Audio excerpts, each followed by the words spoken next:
Good morning, good evening, good afternoon to each and every one of you. Welcome to Leadership Insights with me, Prashant. आप सबको मेरा प्यार भरा नमस्कार. As always, I would like to start by saying thank you to each and every one of you for the love and support that you're giving me and you're giving this show. Especially thank you to those people who are reaching out with feedback and comments on how we can do things better, what's working, what's not working. So thank you so much for doing that. Now, continuing our journey of bringing in some interesting perspectives of leadership on this show, we have another amazing guest with us today.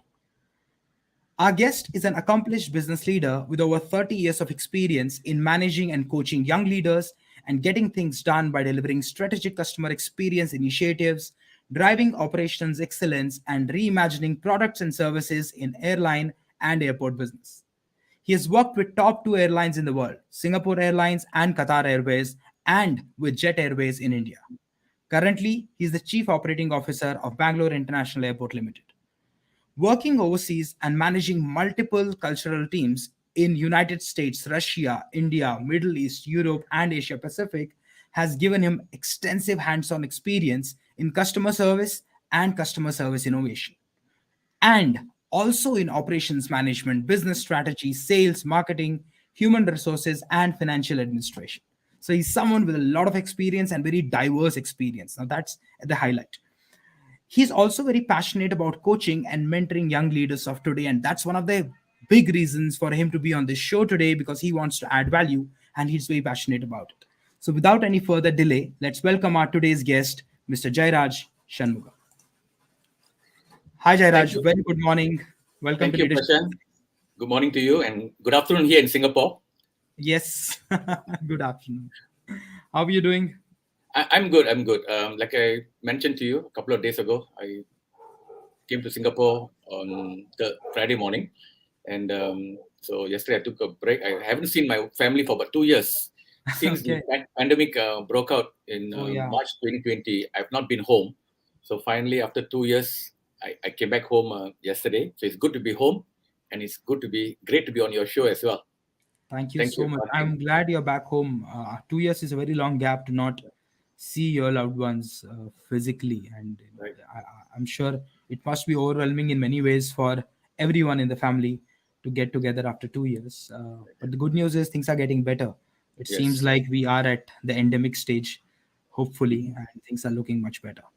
Right. So, coming back to the show, Jairaj, thank you so much for being here. And when I spoke to you first, when I requested you to be on the show, one thing that you said, which was in my mind and continues to be in my mind, is that you want to be anywhere and everywhere where you can add value, and that's something that you're very passionate about, and something Mhm. that you even told me today, that you don't want to keep your knowledge, your experience, your learnings with you. You want to actually pass it forward so that the world can be a better place. There are people who can learn from it, their lives get better, and it serves everybody. So thank you so much for having that kind of a thought process. And with 30 plus years of experience moving through different levels of hierarchy and now being in leadership positions, top positions also for a few years, there's something that comes into my mind. And I always think that if leaders who go through so many years of experience, can they encapsulate their learnings of leadership in a capsule? Can you just, as a concept, can you just tell us that, okay, Prashant, 30 plus years of experience, this is how I can put across my learnings in a capsule? Is that possible? Oh, thank you very much, Prashant. Before I even get to that, my learnings and what I can encapsulate 30 years of learning. For those of you all not familiar with me, I'm from Singapore. I was born in Singapore, and I've been working overseas for the last 25 years. So if you think, or rather, you find my accent a bit different from what you're used to in India, that's because it's a very Singaporean accent. I was born there. I grew up there. I studied there. I got married, and I worked as an army officer for about 6 years, and then I joined Singapore Airlines and went overseas from 1995. And India, the eighth country that I've been working. So wide experience of management, especially managing people across all cultures. And if I have to encapsulate my experience, I would put them into an acronym called SOAR, SOAR, soar like an eagle. Hmm. Why do I use that? Because it's all about flying high. It's about growing in your careers. It's about personal development. So what does SOAR actually stand for? First is S is for service mindedness. Because I was in customer experience for the longest time, customer experience and operations, and also customer focused, that everyone around me became a customer. And Hmm. it's not only my paying customer, my colleagues became my customer, my bosses became my customer, and the people who work with me across, even my family members became my customer. So when you have this customer service mindset, the service Hmm. mindedness, if you can apply whatever you do for a customer, to your internal customers, to people around you, you find that Hmm. you are able to be effective in getting things done. Hmm. Because everybody loves a very good customer service provider. Yes. So when I apply that mindset, so you see a lot of my work will be very customer focused. So if a colleague sends me a message, I reply to them almost immediately. Why? Because when customer asks you something, you reply to them almost immediately. Hmm. Similarly with my bosses, when I'm dealing with my bosses, I don't keep them guessing. I make sure that they are always informed of what's happening. And when people interact with me, I always say, if that person was a customer, how would I go the extra mile for them? If I Hmm. see somebody needs help, I will go out of my way and help. And that I've woven that into my um, leadership style of being very Hmm. service minded. And that's how I get along well with people. So over the 30 years of customer experience, somehow the service mindedness has got into my Hmm. DNA. And that also is in my style. In fact, when I spoke to you, you asked me about this program. I'm shy of the camera. Yes, for all my accomplishments, for all my writings, I am shy of the camera. And I told you, like, look, I'm not very comfortable doing it, right? Then you told me, look, it's meant for your audience to learn about leadership, personal development. Hmm. And then I saw your audience as my customer. Now, if my customer wants me to talk to them and explain to them a problem and an issue, I will do that. So I put on my customer service hat again, and here I am speaking to Hmm. you. So the first S is about service mindedness. Second one is Wonderful. Jayaraj. So, ownership. Jayaraj, sorry to interrupt. Before you move forward, the thoughts running in my mind right now are that there are a lot of conversations that happen in organizations where the confusion or the discussion happens about should we put people first, should we put customer first. Now, what's running in my mind is with this thought process that you have, where everybody is a customer, be it your people, be it your family, be it your peers, your seniors, your juniors, your stakeholders, anybody. When you have this service mindset, which means you look at everybody as a customer, that confusion disappears. That's what I'm Yes, thinking right now. That now it's not about people first or customer first. Everybody is a customer. So it actually merges customers and people, and service becomes my way of being. So whoever it is, I will serve them the same way. It does hmm, not matter who you are. Now yes, that makes things so easy. I correct. don't have to complicate myself that, okay, is this a customer, is this a stakeholder, is it a senior, is it a junior? This is who I am as Jairaj, and my service mindset tells me to be this way with anybody and everybody. That simplifies things. So that's a very interesting point that you made, Jairaj. Yes, and there's no hypocrisy, right? Because Yeah. what you see is what you get. Yeah. Is it? Yeah. I give a little example. A couple of years ago, I had a good friend of mine. We are very good friends, been friends for years, and we went to a restaurant. Whenever I go to a restaurant, I'm very polite to the service staff. I'm very polite to frontline staff because I came from a frontline. When I started in Singapore Airlines, I had to learn check-in at the check-in counter. I became a duty manager. Then I became an airport manager. So I understand what it takes to be at the front line. Mm.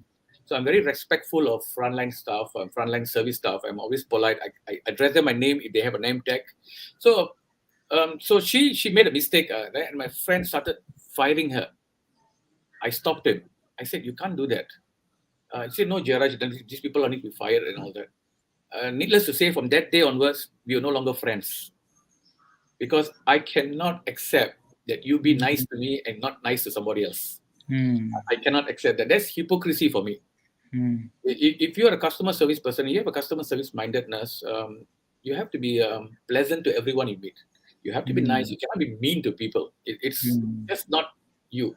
So all Mm. this switching on and switching off, um, I can't do that. Or rather, like I said, it became so part of my DNA that I can't just switch on and switch off.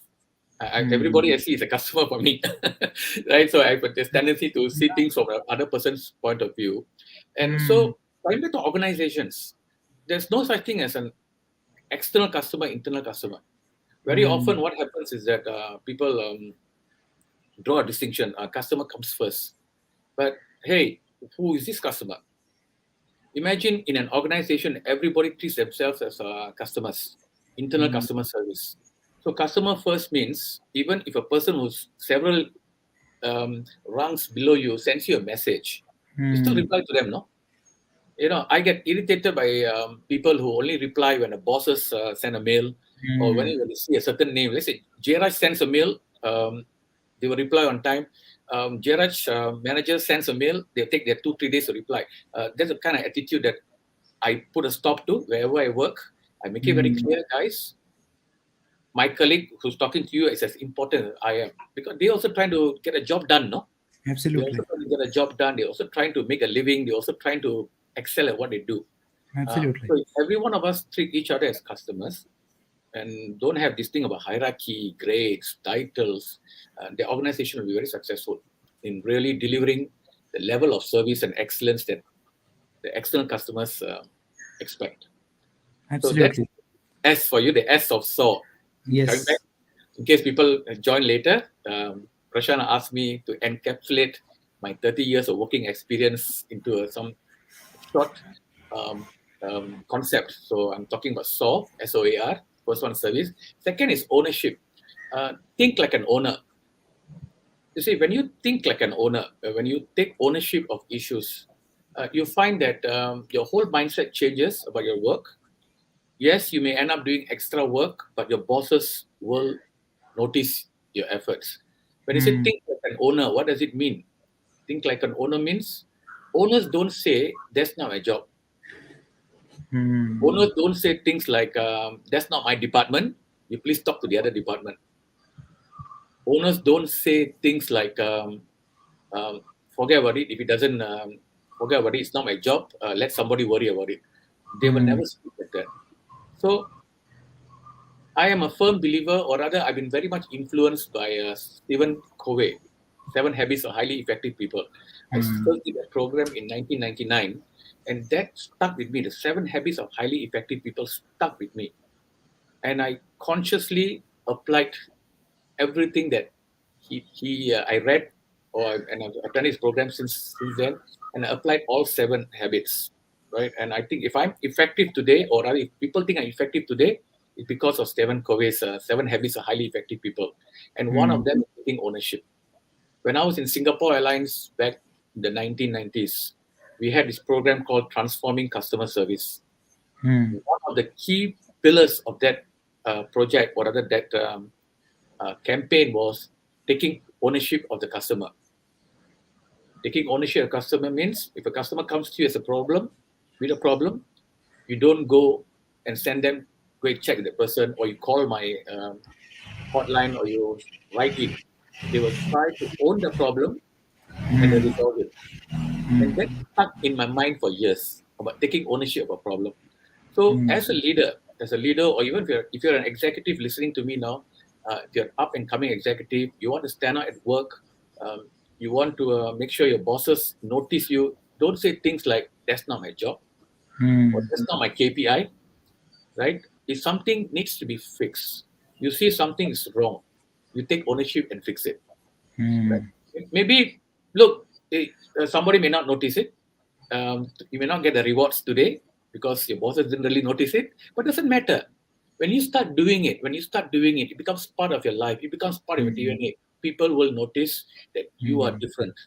You're thinking like an owner. You're taking ownership of an issue, of a problem in the company, or a problem of a customer. And when you make that part of your DNA, that grows on you. And that I this always I tell my colleagues, your work is a statement about you. What is that you want people to say about you when you leave the company? Would you want you to say she's a damn great leader, or he's a damn good administrator, or do you want them to say the guy is useless? Mm. He always shirks duty. Given extra work, he got some excuse, or he doesn't really care. What is that you want people to say about you? Mm. And one of the things that I want people to say about me is the quality of my work. And that's how I put in the effort to think like an owner. And I would urge people to think like an owner. I've written an article on thinking like an owner in one of my newsletters and post on LinkedIn. You can have a look. I've Sure. outlined 3 or 4 things that you can actually do to think like an owner. Sure. So can I That move sounds on to the next interesting, one? Jairaj. Sorry. Can I move on to the next one? Yes, yes, you definitely can. Next But one is A. Next this is part of definitely SO is A. interesting. A Yeah. is Yeah. for action.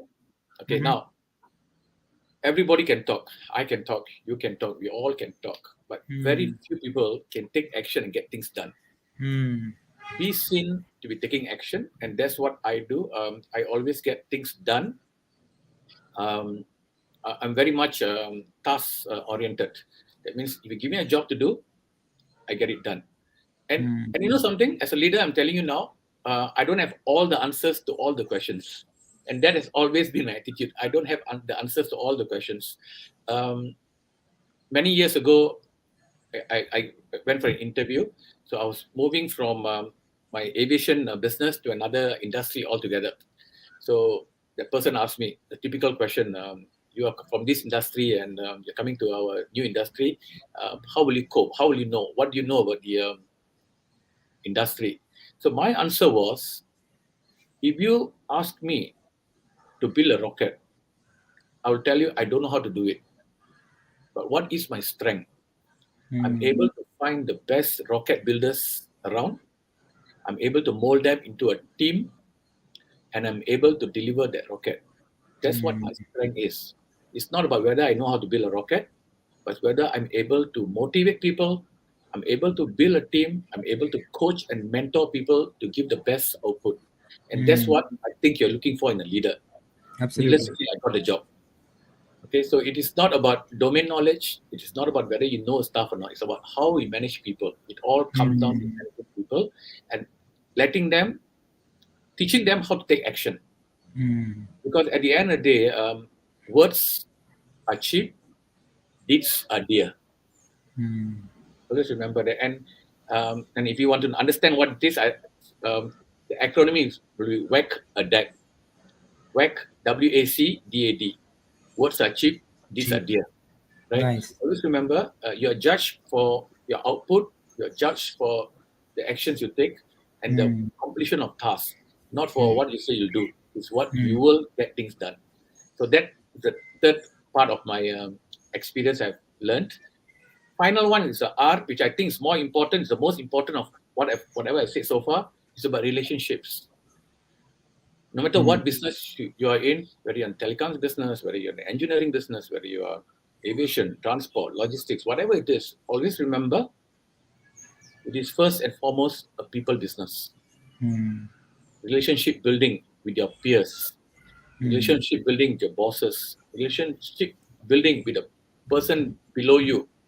It's very important. Hmm. Everyone around you is working to make things happen. Sure, when we become leaders, when we become bosses, we think the world revolves around us.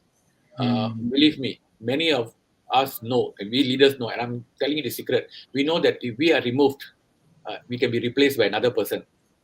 But many of the people who are doing the work on the ground around you, I'm telling you, if you remove them, there's some screw up in the operations. Hmm. Okay, so we have to understand that relationship building is very important. People must work for you because they want to work for you, not because you're a boss. People must work, and I always make an effort because I want people to listen to what I have to say because it is the right thing to do, not Hmm. because Jayaraj said so, not because Yeah. the chief operating officer or chief commercial officer said so, because Hmm. Jayaraj said so, and Jayaraj convinced me that it's the right thing to do. Hmm. So always remember, it is about right thing to do, not because of bosses and all that, because bosses come and go, but Hmm. the attitude of doing the right thing because it's the right thing to do is what's important. So I build a lot of relationships. Um, People across. I walk around. Most recently, you must seen my article or rather my post on managing by walking around. Yes, I did. I walk around a lot. I stop. I chat with people. I point out things on the ground. I say perhaps this can be done better. I try to stay clear from having formal meetings. For Hmm. me, any meeting that's more than half an hour, I get tired. Right? But I love walking around, getting groups in people, and just telling them things and chatting with them because Nice. informally, people open up. People Hmm. open up informally. Formally, call a meeting, most likely people will not open up because in a meeting, everybody tries to be politically correct or Hmm. don't really say what's on their mind because others are around. But I True. always advise so that is why I, as a philosophy, as my work habit, I walk around, and I picked this up when I was in the army. I was in the army over 30 years ago when I was second lieutenant in the army, and I was running a platoon of 30 people. And these 13 people, they were called private soldiers, not very well educated. Sometimes they don't understand English. This was in Singapore, back in Singapore. So a lot of them spoke Chinese. So I had to pick up a bit of Hokkien, which is Chinese dialect, just to communicate with them. But one of the Hmm. things I learned about being a second lieutenant young officer, I was 21 years old then, is that if I want them to train them how to shoot at something, let's say a target, I can't just say, there's a target in front of you, shoot. But Hmm. what I do is that I have to lie down beside them. We call it a prone position. I have to look at their rifle and look through what they are looking at. I say, look, can you see what you're looking at? He said, yes. You aim for that. All you got to do is just aim for that. And once you, whenever enemy you hit a target, next one comes out in the same area, you just aim for that. So we actually prone down, lie down with the soldier, look at what they are looking, and teach them. And that Hmm. has become part of my own style. Is that I make it a Hmm. point to go down and teach people on the ground what I've learned. And I Hmm. mentioned earlier before, I want to teach people because even before we joined the show, I was talking about it's a very paternalistic way of doing things. Um, why? Because I've been taught by mentor, Mr. Rajasekharan on Singapore Airlines. That's how he taught me. And I was very impressed by him. I was very influenced by him.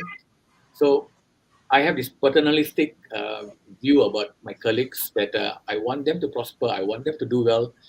So I teach a lot. I mentor and I coach, and that's relationship building as well.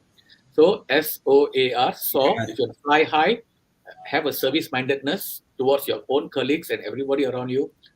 Take Hmm. ownership of your work. Think like an owner. Take action. Get things done.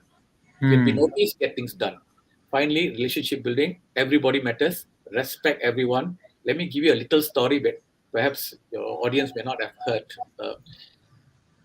Many years ago, some I think back in the 2000s, Singapore Airlines used to have a flight between Singapore and Manchester. Right, it's a 13 hours flight. So when the flight goes to Manchester, what they do is that several activities happen to clean up the aircraft, to reload the cargo, catering, and to clear the sewage. What happens in the 13 hours flight? All the toilets will be full, the sewage container will be full, sewage tank will be full. Somebody goes there and clears sewage and all that, and the aircraft ready to go for the next trip back. So the aircraft left from Manchester back to Singapore. On the way, it diverted to Kolkata. Why? Because while flying, there were 9 toilets on the flight on the aircraft, and 6 were choked even before it reached Singapore. And there's no way the flight can continue to Singapore with all the at least 3 toilets working because we have in the airline industry certain standards. If you got 9 toilets on board, at least 5 should be in working condition before the aircraft is declared to be able to travel on that long 13-hour sector. Okay. Very interesting, industry, believe me. Yes, I'm sure it is. Right, so we know if the aircraft is 6 toilets are out, the aircraft not going to go anywhere. We have to fix it before it goes. So it Okay. landed in Kolkata, and was we fixed it. We had to clear it, and then aircraft was there for 5 hours, and then it went back to Singapore. In that 5 hours, there were a lot of monetary loss as well, and people miss their connections, people miss their weddings, and people complaining Hmm. about how can a world class airline have a um, this problem and all that. Yeah, it happens. Look, operations happen, but some recover better than others. Um, so when we investigated, we found that the person who was clearing the sewage tank didn't do a thorough job. He or she did not do a thorough job, so failed to clear the tanks out of Manchester. So when he went back on the return journey, uh, toilets were choked because new passengers are using it, and it had to Hmm. divert. Now, you may think that person's job is only to clear the shit. Hmm. But you see how important the job is. Yeah. If people don't do their job properly, no matter how small the job is in an operations environment, it can Hmm. cause problems. And Hmm. that's one of the lessons I tell all my team members. Don't underestimate anybody's contribution to your business. Treat Hmm. everybody with respect, teach everybody, coach and mentor them so they can be better at their jobs.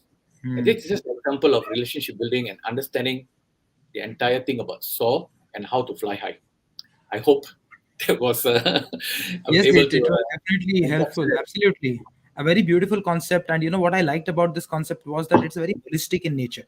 It's not just focusing on one element.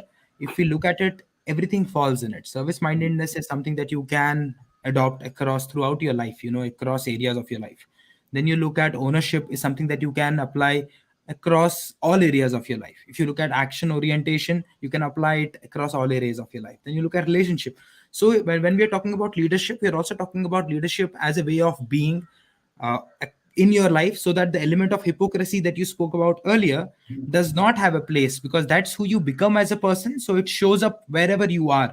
You don't have to change roles or shift between identities because of where you are and who you are dealing with, and that makes things much easier for you. And Yes. this story that you just mentioned, very interesting thing that you said in the end was that no job is small enough, which means as leaders it's important for us to look at everybody equally, irrespective of them doing however small a job it is in our eyes, because Mhm. for them they're doing a job that is important to them, that's paying their salaries or that's running their homes. So we need to treat their job as respect, and we need to treat those people with respect. While doing that, we also need to make them feel that their job is very important, irrespective of somebody just cleaning shit.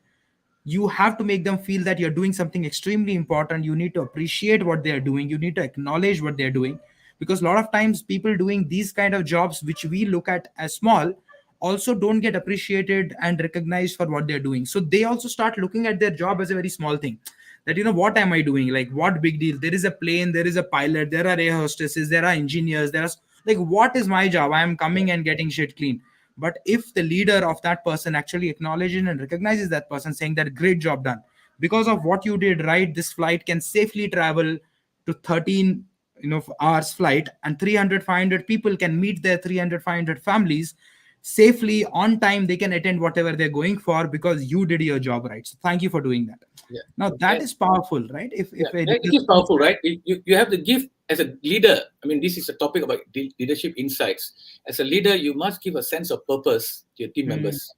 Another absolutely. example, I'm in Bangalore Airport, and Bangalore Airport is known for having very clean toilets and very full emphasis on hygiene and sanitization. Absolutely. So when I first took over as the chief operating officer and I met all the cleaners of the toilets, firstly I thank them for keeping these toilets very clean, because whether you like it or not, this is the most important thing for a passenger when it comes to the airport. Why? Absolutely.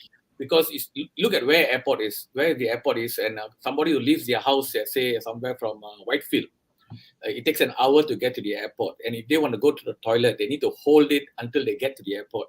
And the Yeah. first thing they want is to go into the toilet, and they go into a toilet and see, wow, wow, what a clean toilet, what a nice Hmm, toilet. That creates an impression. And that is, absolutely. I said, all down to every one of you. Yeah. You are helping us to maintain an image of a company. It's not about how fast you check in, how the first impression is always the best impression.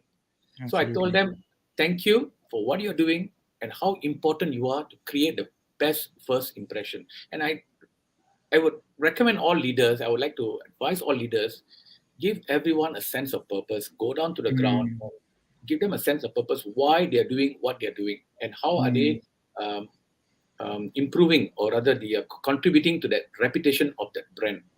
absolutely. And this is something that I advise a lot, and I'd like to share on this show as well.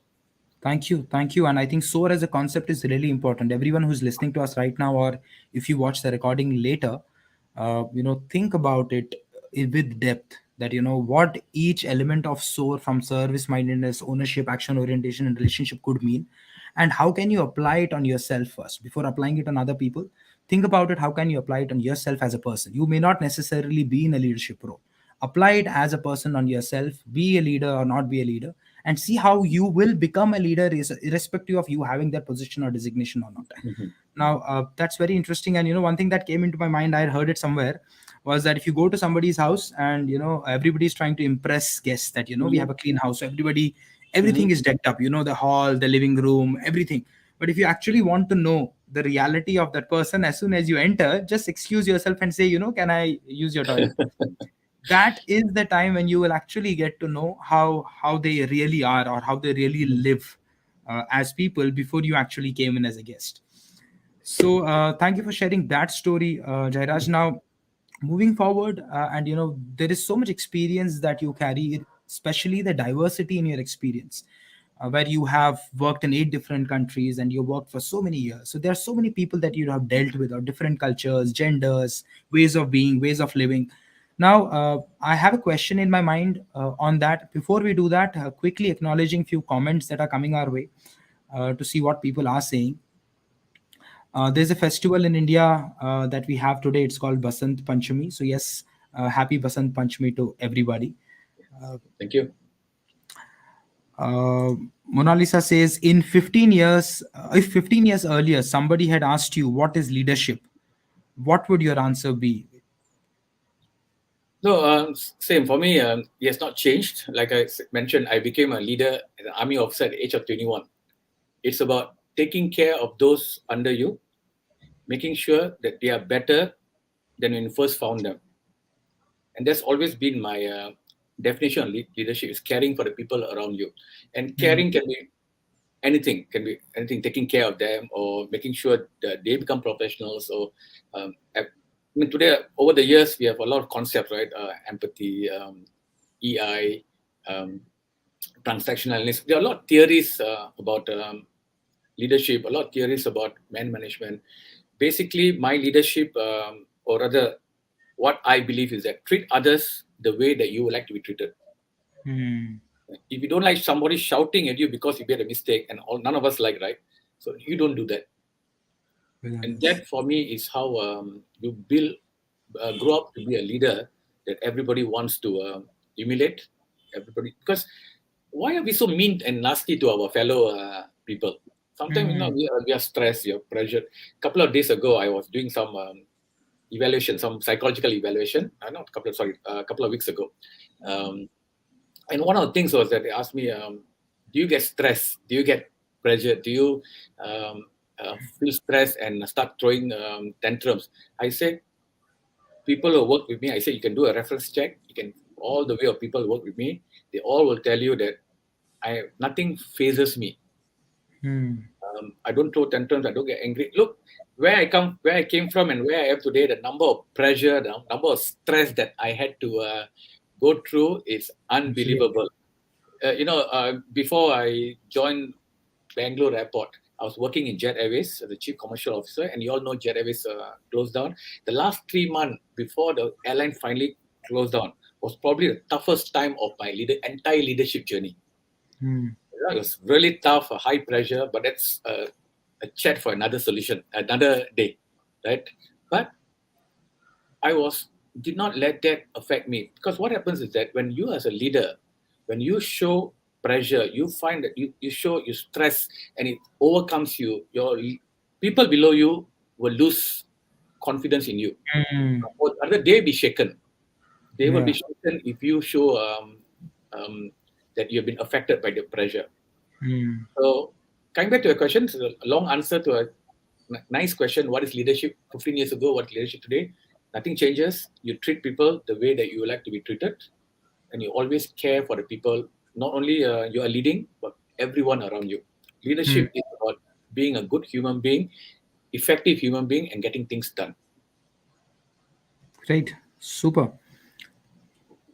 We have certain few questions around diversity. I think we'll take them once we handle and talk about this question that I have for you next. Now we are talking about your diverse experiences that you have over the years across countries, across cultures, and all kind of people. So my question to you, Jairaj, is that a lot of organizations face a lot of challenges when it comes to building a diverse workforce, and more than that, the challenge is in actually bringing in the inclusivity in that diverse workforce, right? So in my announcement video yesterday, I did set this expectation that we will be talking about diversity and inclusion today. So because of your experience that you carry, my question to you is, First, what are your thoughts on diversity and inclusion? And second, how do we build an inclusive culture along with diversity? Yeah. So thank you very much. I truly believe in diversity and inclusivity in my work, in my dealings with people. But I wasn't always like this. Hmm. Let me be very clear. If you go back 30 years, when after I finished my army, I was about 28, 29 years old. Um, I was like everybody else, no? I had these things about biasness or because when you growing up, a lot of us pick up our biasness, prejudiceness, prejudiceness. That's such a word. I'm not sure. But it makes We sense. are prejudice, we are biased about certain people, certain type of people, certain preference, because from our parents, we get that from our parents actually, right? Hmm. If your parents say um, criticizes somebody of color, you Hmm. pick it up because Yeah. we forget that as parents, we actually influence our children. Hmm. So I influence like that, right? So I had certain preconceptions about certain people, or if Hmm. somebody doesn't work hard, we immediately call them lazy. But Hmm. no, they're not working hard because they choose not to, or rather they're Hmm. happy with their output, Hmm. right? Or today we'll say the guy is conserving energy. Yeah. Lazy, that the person is conserving energy. So, Yes. but it wasn't like that. But when my first posting was to San Francisco back in 1995. Hmm. Um, I went to San Francisco, and I came from a very conservative island called Singapore. This I'm talking about 90s. So those of y'all went to Singapore recently in the last couple of years, the Singapore I grew up was in the 1960s, 1970s, 1980s. It was a very different Singapore. Right? Today's very modern society. It wasn't so like that. Came from a very conservative country and all that. So when I went there, I saw a lot of say homosexuals, right? Hmm. And because of my background and all that, so somehow I had this barrier with it, and I saw it Hmm. differently. But over the course of the years, over the course of meeting people who are different from me, I realized the color of your skin, your gender, the color of the passport, the language you speak doesn't really Hmm. matter. People are the same wherever we go. They have the same level of motivations, the same level of angst, their Hmm. anxieties are the same as you and me. There's no difference. So we, I learned that we should not judge people because they are different from us. Hmm. Just because somebody is different from us doesn't make them weird. So certain words, toxic words, I've removed from my vocabulary. So I don't call people weird. The person is strange. Hmm. So I consciously started removing toxic words from my Hmm. vocabulary, and also I was helped by my son. Of course, my son, as he's growing up, he corrected me along the way as well. No, pa, you cannot say that. Now certain comments, because certain things, because our own childhood experiences, certain things. Hmm. No, pa, you cannot say that. That's not right. So, and now I've come to a stage where I realize that we should not discriminate our fellow human beings because they're different from us, Hmm. right? We shouldn't judge people because we don't know the journey that they are traveling on. So in the last 15, 20 years, because of my overseas working experience, I worked with the Russians. I was in Moscow. I remember when I was posted to Moscow, Russia, my mother told me, I'm not happy about you going to Russia, taking up this job. I said, why, Ma? She said, no, the Russians and all that, all the things about Russians, she was complaining, no? And I said, where did you hear about all this? You can see in the movies, no? Hmm. Every Hollywood movie, the thug is a Russian thug, right? Yeah. Yeah. Uh, so perceptions formed. But when I Hmm. went there to Moscow, believe it or not, I found them to be warm. I found them to be kind. I found them to be nice. I was there for almost 3 years after the Russians and all that. And you know what? They're as Asian as us, as can imagine. Why? Russia covers 8 time zones. So they have the Asian part of Russia, they have the European part of Russia. When I first went there, they asked me, what's your name? So usually for friends, I say my name is Raj. I shorten my name to Raj. Or they say, Raj, oh, I know Raj Kapoor, they say. I say, which Raj Kapoor? I remember the movie Mera Naam Joker and Sangam. I said, you watch Hindi movies? He said, yeah, plenty. He says, when they were growing up, during communist time, The only movies they were allowed to watch were Hindi movies dubbed in Russian. All right. So they understood the Indian culture, they understood emotions, they understood the concept of family. They were Hmm. they were as Asian as I was.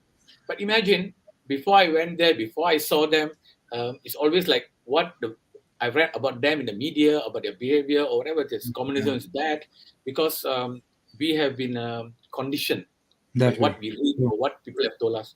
But I went there and I actually saw for myself, it was different.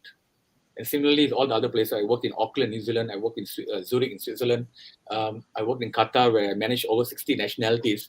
And that's the thinking that I carried forward, that everybody is the same. Right? Hmm. They may look different from you, they may sound different from you, but believe me, they are the same. And once you have that mentality, you must be fair to them. Do not judge anybody by their preferences, whether it's sexual, whether it's their gender, whether their disabilities. You have no right to judge. You as a person have no right to judge. You as a leader have no right to judge somebody Hmm. else, right? And one thing I've learned is that I'm not perfect. Who the Hmm. hell am I to judge somebody saying that the person is not great or the person is Hmm. different, right? So when we had a conversation last week, I told you, right? I don't think that I'm perfect. I don't think I'm God's gift to the industry, anything like that. I'm as simple and as an ordinary as anybody else. So I've Hmm. learned not to judge. I learned not to see people for based on what their preferences are, what their color of skin, what their social background are. I treat everybody the same respect. I treat everybody the way I would like to be treated. And a little story I'll tell you, Prashant, because many of your listeners here may not understand what I went through. I was born in Singapore. I was a minority in Singapore. So imagine the majority of the population were Chinese, Hmm. 75%. So I was an Indian boy, and I'm dark. My color of my skin, if you can see, I'm dark skinned. Hmm. I was very conscious of my skin. So when you grow up in that kind of environment, firstly you're a minority. Secondly, you're dark skin because everybody thinks if you're fair skin means you're probably cleverer or whatever this is. I Hmm. felt very conscious. In school, people made fun of my color. But when I went to the army, military, all that, people made fun of my color and all that, as though my color defined who I am. I Hmm. became very conscious. I had this minority mindset, and when you're a minority, you either adapt or you rebel. I chose to Hmm. adapt to the sun, but the consciousness was always in my mind, and that itself sort of strengthened me that I shouldn't treat people like that. Hmm. So as I was going on my career and all that, I always remember my days when I was growing up and I was the butt of uh, jokes about my color, my skin, or my family's social background. My father was a security guard, so my father's social background, and I remember me and my family members, the nine of us, we lived in a two-bedroom flat, government flat in Singapore. Nine of us in squeezed into that two-bedroom of about 700 square feet, and we had only one toilet there. Today, I have a house which have got more than one toilet. But I remember in those days, in back in the 70s and 60s, nine of us waiting for our turn to use one toilet. What I learned from there was patience. It's your time to go, you go and you finish, and your next person goes there. But what I grew up in that environment, but I mean, we are not rich there. We grew up in that environment because there's only the breadwinner, or nine of us supporting nine of us, and so I understood what it means. Hmm. Um, Not up there as somebody is seen in a very positive way, because of my own social background. Like I said, the color of my skin and the people Hmm. making fun in school and making fun of me in school and all that. But I became conscious, but I used that to my strength. Hmm. That became my strength because today I understand what diversity and inclusivity is all about. I absolutely understand. I champion it. I'm part of the council in my company. I champion it. I believe that everybody must be treated equally, and leaders must champion it. Leaders out there, let me tell you this: it is not a tick in the box. It is real. Hmm. People have to be treated the way they should be rightfully treated. And as a leader, you have to lead by example. You have to talk the talk. You have to walk the talk. You have to Hmm. talk talking about it and show it in your day-to-day interactions with all your team members. Hmm. That's when people will believe that you truly believe in diversity and inclusivity. You True. like the little story? Yes, yes, definitely. And it's very important for us to understand Mm, where does the person come from, and that makes things very real. mm, Now, because of the experiences that you have been through, is why you understand the importance of it and you're able to inculcate it, right? yeah. And in the end, you also gave some tips to the leaders that they need to walk the talk, they need to talk the talk, which means not every leader would probably go through the experiences or such experiences that you've gone through. That does not mean you don't give it the due importance. Mm, Treating everybody equally, respecting everybody's opinions because they think differently, they do things differently, is what brings in the strength into the organization. So that mm, that thought process of respecting everyone is very, very important. correct. Giving an honest ear to everybody to what they're trying to say also becomes very, very important. Now, Jairaj, the question that comes into my mind when I talk about diversity and inclusion, because there is a question that has also come on the chat, is does gender really interfere in becoming an effective and efficient leader? So there are a lot of conversations that happen about genders and how it is not very balanced when it comes to leadership, even in terms of positions and also in terms of taking people seriously when they are in that positions. So do you think, is there bias that you have noticed, and what has your experience been? Look, firstly, the answer is no. The short answer is no, absolutely not. Anybody can become a leader. It doesn't matter. To be a leader, you have to be a human being. Okay, to be a leader of people, firstly, you have to be a human being. Period. Right? Anybody can be a leader. Many of y'all have gone to school. Have you seen that person when somebody is playing? Somebody will take charge. Say, let's play this game or let's do this. Hmm. Um, it can be either a male or a female. Hmm. For Hmm. me, my greatest leader, for me, my mentor, my role model is my mother. It's my mother who's my greatest role model of a leader. Why? Because look at everybody else. Um, how do you multitask? Many of our. I'm asking you I'm answering this specifically because the question was asked by a lady. So I'm assuming the question is it's not about gender. Can women become effective leaders? I just interpreting the question like that, Hmm. right? Hmm. That's how I'm interfering. I'm saying, look, anybody can become a leader, and more so, women can become very effective leaders as well. Why? Because you play multiple roles in your life, whether you're a sister, whether you're a spouse, whether you're a child, a daughter. Um, then you come to work, and then when you finish work, sometimes you go back and cook. You have to prepare your kids, you have to read to your kids, you're preparing of school, sometimes you're doing tuition. My God, multiple role. You're a multifaceted person, and all that Hmm. is leadership, right? That is leadership.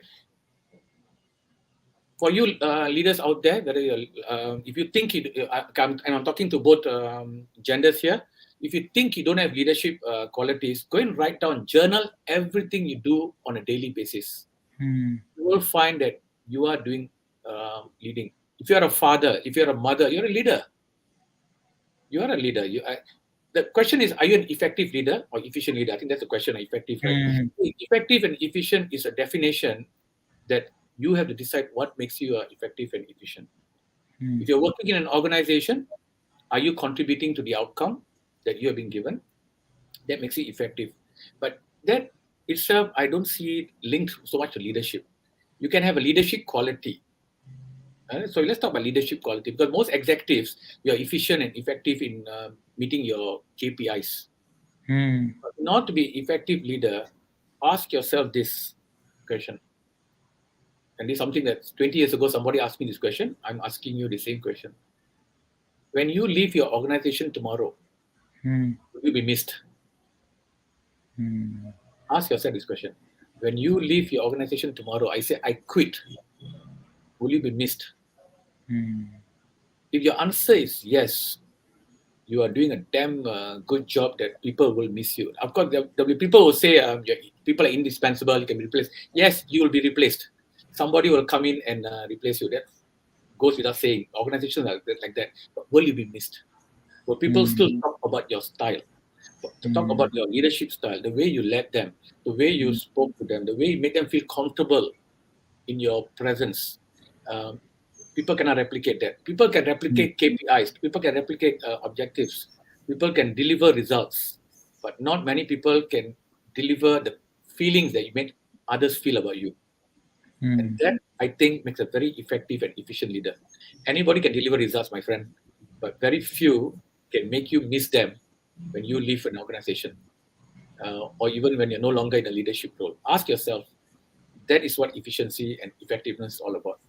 Delivering Hmm. results and getting things done, I tell you, anybody can do it. There's no gender thing, but it's a feeling of warmth, feeling of making you feel inclusive, making you feel part of the team. Very few leaders can actually do that. You do that, you'll be effective and you'll be efficient. So people will work for you because they love you, um, and they'll make you look good.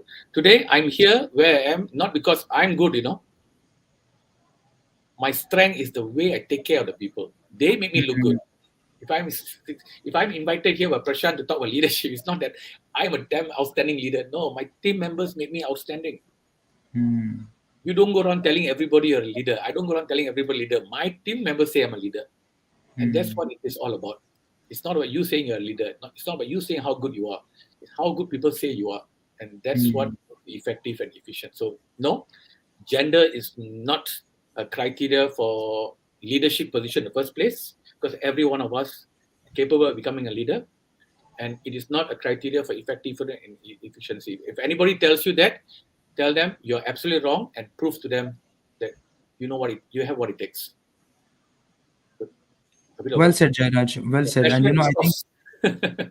of course, and I think the answer goes in two different parallels. One, if you are, you know, someone who is facing this bias right now, if you're feeling that in your organization, one, you need to tell yourself that it does not matter. I will show it through my actions, through my way of doing things, through a way of being. I will soar through. Taking that example, taking Yes, soar here, correct, I will use soar and I will soar through and actually prove that gender does not matter if you're going through that bias at this point of time. Second, talking it very realistically, yes, does the bias exist? I'm sure it does exist. A lot of yes, yes. organizations, yes, it does. People might not talk about it a lot, but there is an undercurrent that flows in the organizations as well. So that is where the second parallel comes into picture, that everybody else who is biased towards genders, irrespective of what gender it is, and thinking that okay, this gender cannot hold a leadership position because of these reasons, it's very important for them to listen to what you said, that gender does not matter. What leadership actually is how you hold yourself, how you hold your people accountable, your service mindset, your ownership, your action orientation, your relationship. And in that we never spoke about gender, so how the hell does the gender matter?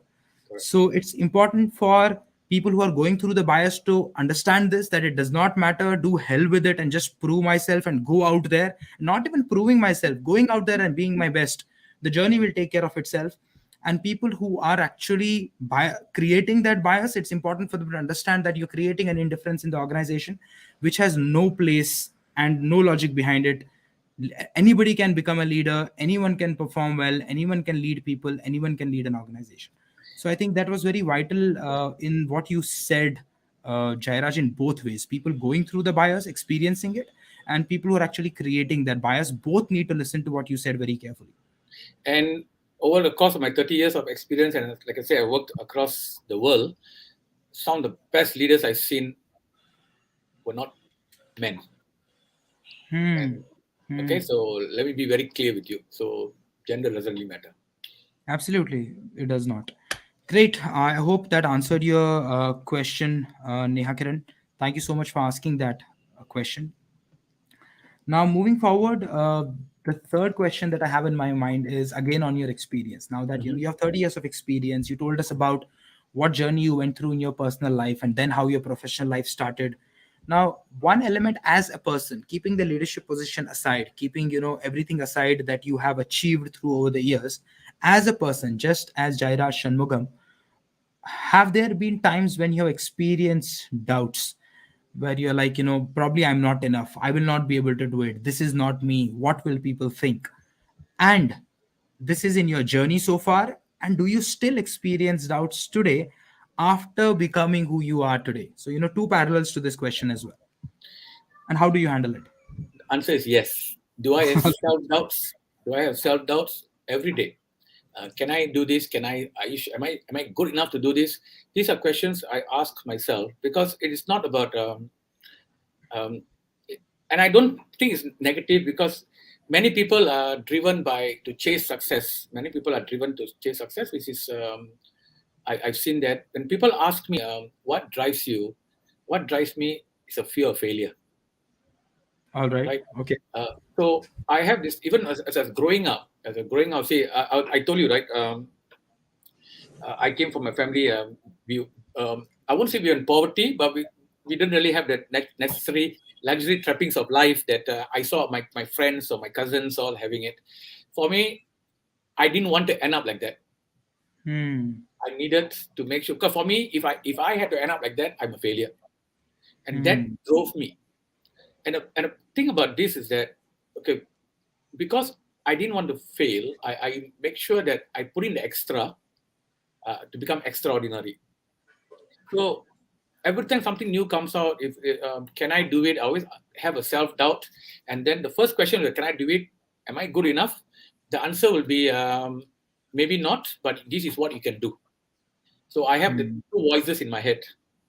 The first one it says, "Are you sure you can do this? This is not you." The second voice will say, "Yes, I agree with him, but I think this is what you can do to overcome that." I think Hmm. having self doubt is normal. Every one of us has self doubts about our abilities. No matter how successful we become, we still come back to square one. Even in my recent role and all that, when I left Jet Airways closed down, so I was out of job for about 6 months. Um, for the first time in almost 25 years of working, I was suddenly out of a job Hmm. because the company suddenly closed down, right? So there was no preparation for me to look for another job because I thought I'll finish my work in the company and I'm done with it. Suddenly, just like that, overnight, I became unemployed. Hmm. It was a shock to the system. It was a shock to the confidence. And 6 months, I had applied for jobs. The same thing. I had some um, jobs application. Some people say, no, you're too experienced, or you're very good, but you're too experienced. Rejection. When people only reject you, they can reject you multiple ways, right?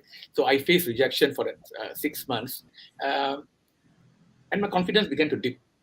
Hmm. Self doubt. The self doubt came in. You think you can get a job? Is it possible? And I Hmm. and the thing is, I was being interviewed by people who are much younger than I am, and they felt a bit uncomfortable interviewing me. I remember this particular interview of this chief marketing officer, but she's some 10 years younger than me, and she felt very bad interviewing me for a role. Right? She said, "I look, Jayaraj, I feel me interviewing you and all that." So those kind of so the self doubt began to creep in, Hmm. but I never lost hope. Self doubts will come, Hmm. but don't lose hope. That's the thing. Always fall back on your strengths.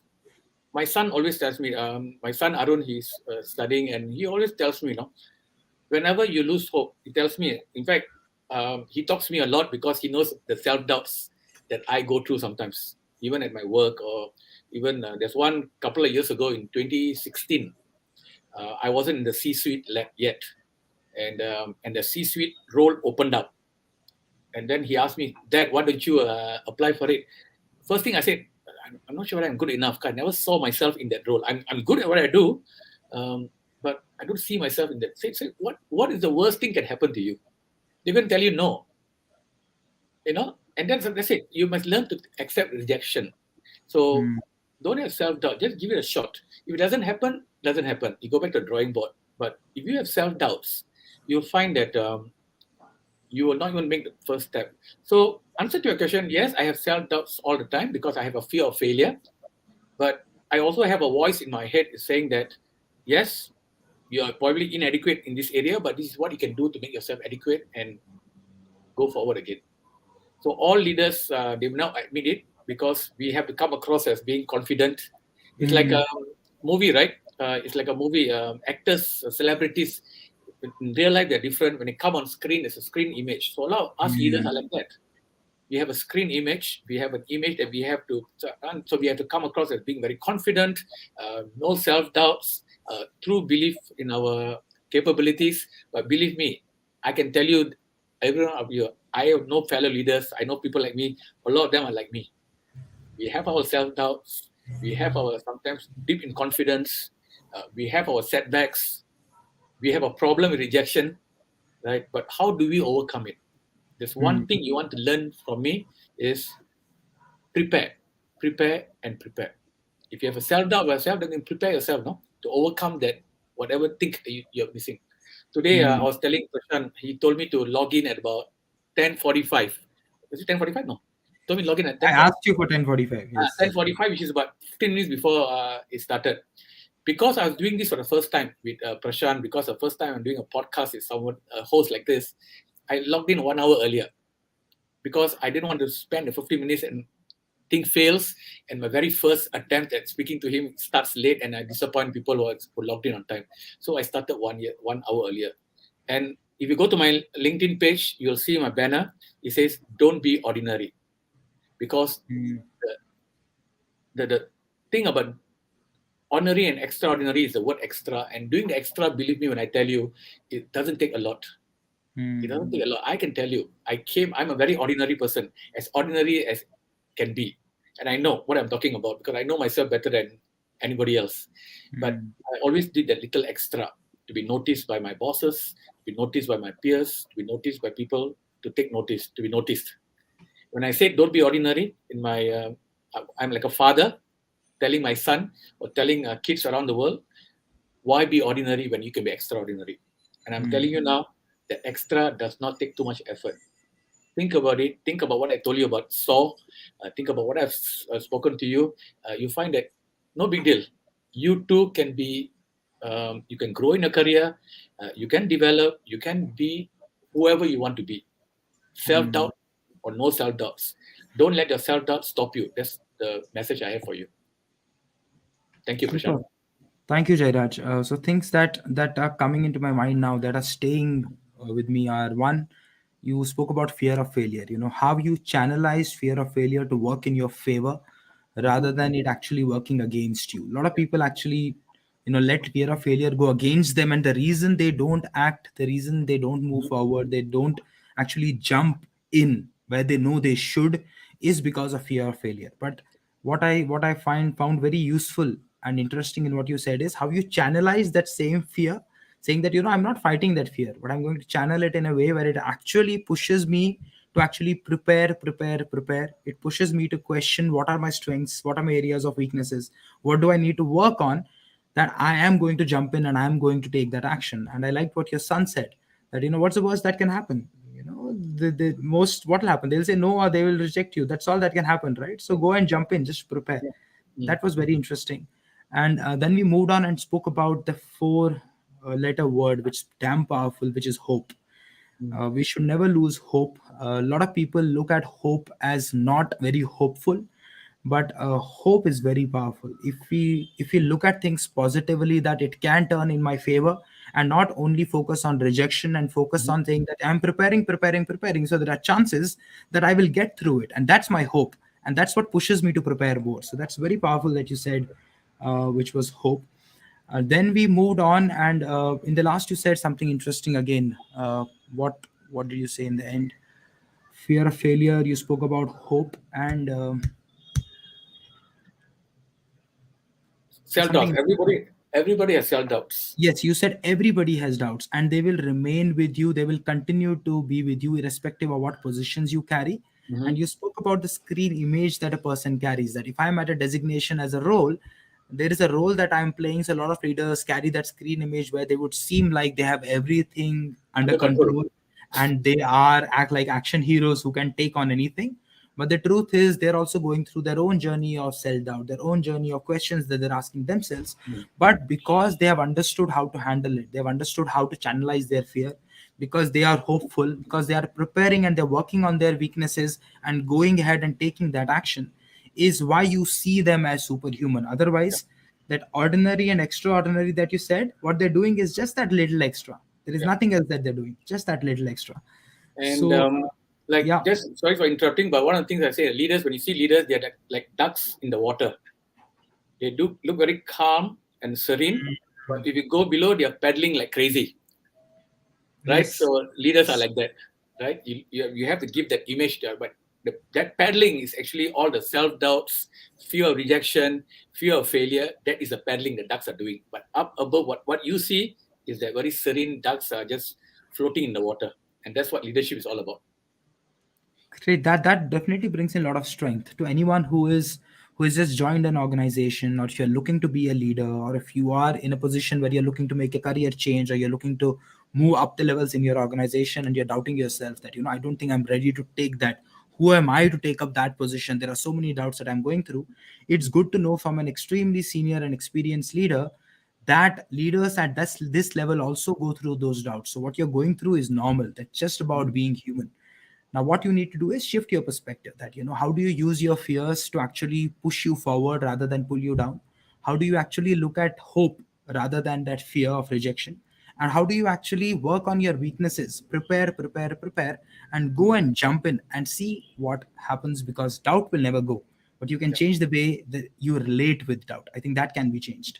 yeah. So, on that note, Jairaj, it was a wonderful conversation that we had today. Thank We you. had some very interesting pointers that you brought through, right from SOAR, which we spoke about, should be a concept that everybody should listen into when it comes to leadership and apply it in any area of life. Very powerful.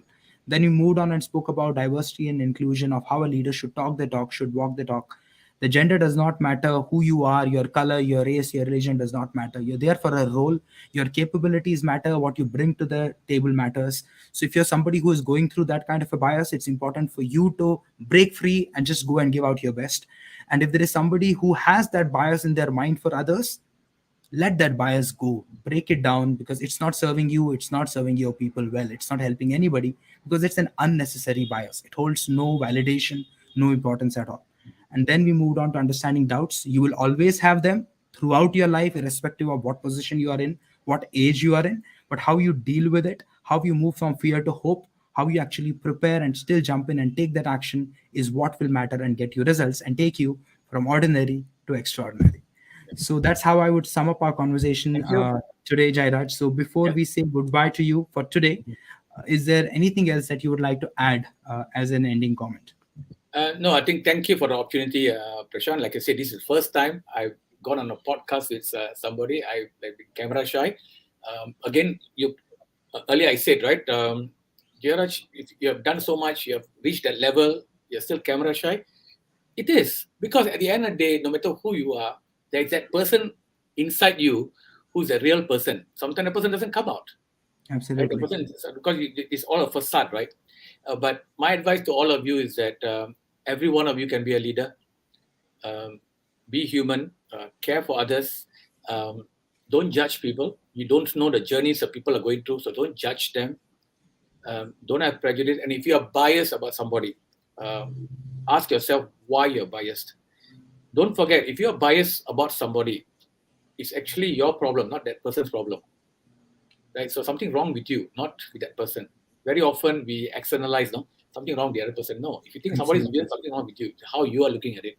And my final point to every one of you, and Prashant, thank you for this, is that always remember everybody is entitled to their perception because for them, their perception is the truth.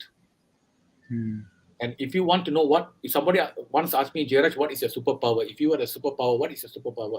My superpower is the ability to see things from the other person's point of view. Hmm. I'm always able to put myself in another person's shoes and look at things from their point of view. And that I think is the success of my leadership and why I think I've been a successful leader. The ability to discard my own perception and see things from the other person's point of view. If you can, if you have ignored whatever I said throughout this 1 hour, just remember this: develop the ability to see things from another person's point of view, whether it's your colleague or your spouse, because it also is important in relationships, right? I've been married for 30 over years. I have a very good uh, relationship. I'm happily married. Why? Because very early I developed in a relationship. Firstly, it's a relationship of equals. My wife is my equal, who's not better than me, right? Hmm. Firstly, it's equal, and I'm able to see things from her point of view. Whenever we have an argument, wherever we have a son, I ask myself why she's saying it. So I go to her side and look at that.